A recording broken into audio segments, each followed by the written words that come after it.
Deputy సీఎంగా పవన్ కళ్యాణ్ చేస్తున్న పనులు నచ్చి ఇతర రాష్ట్రాల మాజీ ఎమ్మెల్యేలు పారిశ్రామికవేత్తలు జనసేనలో చేరుతున్నారని చెప్పారు జనసేన పార్టీ రాష్ట్ర ప్రధాన కార్యదర్శి రామ్ తాళ్లూరి.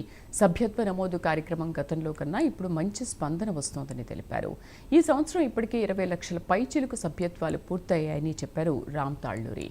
అమరావతిపై జగన్ చేసిన వ్యాఖ్యలపై మండిపడుతున్న రామ్ తాళ్లూరితో మా correspondent Raj Kumar face to face.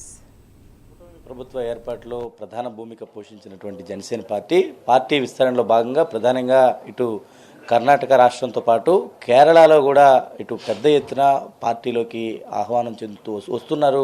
పార్టీలోకి క్యూ కడుతున్నటువంటి పరిస్థితి ఉంది. ప్రస్తుతం అసలు ఈ జాయినింగ్స్ వెనుకున్నటువంటి అర్థం ఏంటి, పార్టీని ఏ విధంగా ఇంకా భవిష్యత్తులో స్ట్రెంథన్ చేయబోతున్నారు అనేది మనతో మాట్లాడడానికి party general secretary Ram Talluri ఉన్నారు. ఆయనతో మాట్లాడదాం.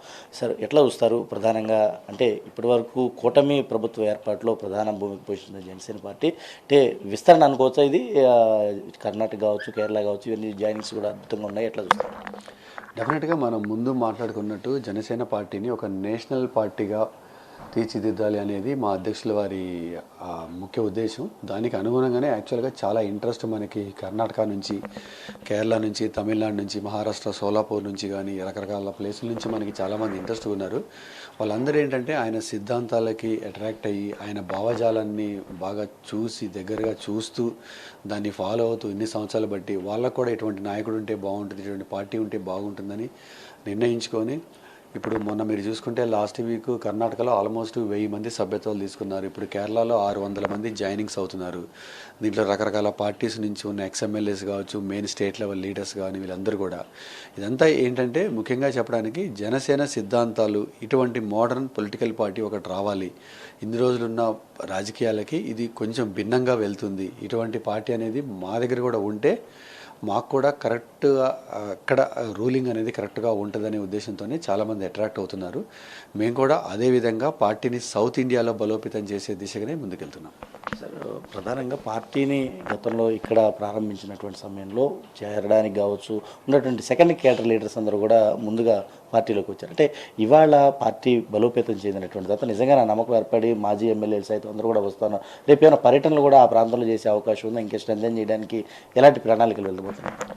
డెఫినెట్గా అండి. ఇప్పుడు యాక్చువల్గా ఏంటంటే మనం గవర్నెన్స్ స్టార్ట్ అయిన తర్వాత సార్ చేస్తున్న గవర్నెన్స్, మా అధ్యక్షుల వారు చేస్తున్న గవర్నెన్స్ చూసి ఈరోజు వైఎస్ఆర్సీపీ పార్టీలో వాళ్ళు కానీ, కాంగ్రెస్ పార్టీలో వాళ్ళు కానీ చాలామంది పార్టీ మాటని సిద్ధమవుతున్నారు. మామూలుగా ఏంటంటే ఎప్పుడైనా ఒక రూలింగ్ పార్టీలో ఉన్నప్పుడు మామూలుగా వాళ్ళకి ఏదో పనుల కోసం అలా మారుతారు. కానీ నేను ప్రతి ఒక్కరితో మాట్లాడుతున్నా.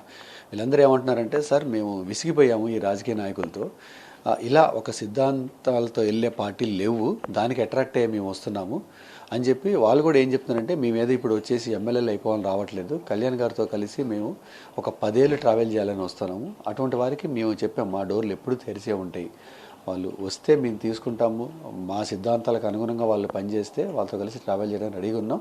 వాళ్ళ కెపాసిటీ పట్టి కూడా వాళ్ళకి కావాల్సిన బాధ్యత కూడా ఇవ్వడానికి కూడా రెడీగా ఉన్నాం మేము. దాదాపుగా సభ్యత్వ నమోదు కార్యక్రమాన్ని చాలా పెద్ద ఎత్తున ప్రారంభించారు.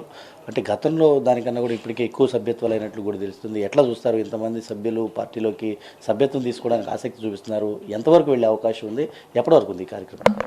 ఇప్పుడు 20 లక్షల సభ్యత్వాలు పూర్తి చేసుకున్నామండి మనం. అది కూడా ఈసారి ఏంటంటే యాక్చువల్గా పక్క రాష్ట్రమైన తెలంగాణలో 1,00,000 సభ్యత్వాల దిశగా వెళ్తున్నాం. ఇప్పటికి 90,000 పూర్తయింది. సో తెలంగాణలో 1,00,000 సభ్యత్వాలు అనేది నిజంగా ఇది గ్రేట్. ఎందుకంటే తెలంగాణలో ఎక్కువ మన కార్యకర్తలు కావచ్చు, వీళ్ళు కావచ్చు, వాళ్ళు రోజువారీ కూలీలు కానీ, మధ్యతరగతి వాళ్ళు, లో మిడిల్ క్లాస్ వాళ్ళు ఉంటారు. బట్ ఈసారి వాళ్ళు కూడా ముందుకు వచ్చి సభ్యత్వాలు తీసుకొని రెడీ అయ్యారు. ఎందుకంటే మొన్న మీరు చూసుకున్న మున్సిపల్ దాంట్లో కూడా ఎలక్షన్లో కూడా మన ఓటింగ్ పర్సంటేజ్ తీసుకుంటే కూడా మనం ఎక్కడెక్కడైతే పోటీ చేసాం అక్కడ 6 to 8% ఓటింగ్ వచ్చింది. సో ఏంటంటే దీన్ని బట్టి మనం అర్థం చేసుకోవాల్సింది ఏంటంటే, అధ్యక్షుల వారు చేస్తున్న గవర్నెన్స్కి అన్ని రాష్ట్రాల వాళ్ళు అట్రాక్ట్ అవుతున్నారు. నేషన్ వైడ్ కూడా ఆయన ఒక జాతీయ నాయకుడిగా ఎదగబోతున్నాడు. ఈ పార్టీ జాతీయ పార్టీ అవ్వబోతుందని మనం దీన్ని బట్టి క్లియర్గా చెప్పొచ్చు. మొన్న ఎమ్మెల్యేలతో కూడా ఒక సమావేశం జరిగింది. ఈ సమావేశంలో గ్రౌండ్ లెవెల్ రియాలిటీస్ని కొన్ని అధ్యక్షుల వారి దృష్టి కూడా ఇచ్చారు. మీరు కూడా చాలా మందితో మాట్లాడుతుంటారు చాలా వరకు. అంటే ఈ 3 పార్టీలు కలిసి ఉండేటువంటి దాంట్లో కొంత ఇబ్బందికర పరిస్థితులు ఎదురవుతుంది అన్నారు. ఏం చెప్తారు? అంటే క్యాడర్ కొంత అసంతృప్తిగానే ఉన్నారు, కొంత భయంతో ఉన్నారంటే రేపు రాబోయే స్థానిక సంస్థలు కూడా ఉన్నాయి, వీటికి పార్టీ నుంచి మనకు భరోసా కల్పించాల్సిన అవసరం కూడా ఉందని అన్నారు. అంటే క్యాడర్కి ఏం చెప్తారు ప్రధానంగా? ఎప్పుడైనా కూటమి ప్రభుత్వంలో ఉన్నప్పుడు డిసప్పాయింట్మెంట్ అనేది కామన్. అది ఎందుకంటే అక్కడ వేరే ఎమ్మెల్యే ఉంటాడు, అక్కడ వాళ్ళకి సొంత క్యాడర్ ఉంటుంది, మన క్యాడర్కి సెకండ్ ప్రిఫరెన్స్, అన్నీ కామన్ దీంట్లో. బట్ ఏంటంటే నేను అందరితో ఇంటరాక్ట్ అయ్యి దాన్ని ఎలా సాల్వ్ చేసుకోవాలి, లోకల్ ఎమ్మెల్యేతో మాట్లాడి వీళ్ళకి ఇంపార్టెన్స్ అనేది ఎలా ఇవ్వాలి, ప్లస్ జనసేనకి కూడా మాకు రావాల్సిన పర్సంటేజ్ ఎంత రావాలి ఏంటి అనే దాని మీద సమీకరణలు చేసుకొని ఒక్కొక్క నియోజకవర్గాన్ని తీసుకొని ఒక్కొక్క నియోజకవర్గంలో ఉన్న సమస్యలన్నీ నోట్ చేసుకుంటూ అక్కడ ఎమ్మెల్యేస్తో మాట్లాడుకుంటూ లోకల్ క్యాడర్ని కూడా బలోపేతం చేయాలంటే ఎలా చేయాలి ఏంటనేది, ప్లస్ సంస్థాగతంగా కూడా మనం బలపడాలి. రేపు రాబోయే లోకల్ బాడీ ఎలక్షన్స్లో కూడా మనం 100% స్ట్రైక్ రేట్ తీసుకోవాలి. మనం ఎక్కడైతే పోటీ చేస్తున్నామో అదేవిధంగా ఇప్పుడు ఎవ్రీడే మీటింగ్స్ జరుగుతున్నాయి, దానికి కావాల్సిన ప్లానింగ్ అంతా చేసుకొని సంస్థాగతం కల్లా మొత్తం ఉన్న సమస్యలు మ్యాక్సిమం అన్నీ చేయలేకపోయినా మ్యాక్సిమం సమస్యలన్నీ క్లియర్ చేసుకొని లోకల్ బాడీలో మంచి పోటీ ఇవ్వబోతున్నాం. ఏదైతే పిఠాపురంలో మీరు ఒక చాలా అద్భుతమైనటువంటి రీతిలో అక్కడ ఎలక్షన్స్ కండక్ట్ చేయడం కానీ అక్కడ వాళ్ళకి పదవులు కేటాయించడం కానీ ఈ ప్రణాళిక రాష్ట్ర వ్యాప్తంగా కావాలని చూస్తూ ఉన్నారు అందరూ కూడా, కేడర్ అందరు కూడా.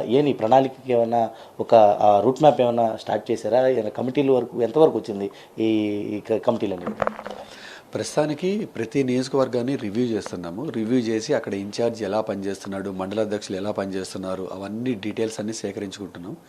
ఆల్మోస్ట్ 40 నుంచి 50 కాన్స్టిట్యున్సీల వరకు రివ్యూస్ అయిపోయినాయి. ఇది మొత్తానికి ఏదైతే ఆంధ్రప్రదేశ్లో అభివృద్ధిని చూస్తున్నారు ప్రజలు, అందుకే కుటుంబ ప్రభుత్వానికి మద్దతు కూడా లభిస్తుంది.